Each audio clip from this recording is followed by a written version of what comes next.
Far cadere un sindaco è sempre un atto irresponsabile, soprattutto quando hai a che fare con la fine di un mandato, perché comunque stava per finire gli ultimi mesi di mandato. So quanto possa influire dal punto di vista del bilancio, perché non hanno ancora votato il bilancio di previsione, lo conosco da sindaco questo aspetto e credo che non sia stato un atto molto intelligente, soprattutto per la comunità di San Giorgio. Mancavano 3 mesi e bastava approvare il bilancio e arrivare alle elezioni e poi magari ognuno faceva quello che voleva. Credo che Nicola Petenuzzo sia un sindaco preparato, bravo, competente, onesto e sarà il nostro candidato sindaco a San Giorgio in Bosco.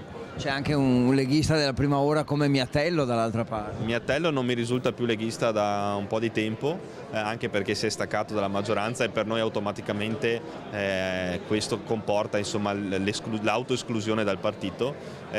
Poi Miatello, ripeto, ognuno faccia le proprie scelte, ma influire su una comunità per scopi elettorali e politici non è mai simpatico e non è mai bello.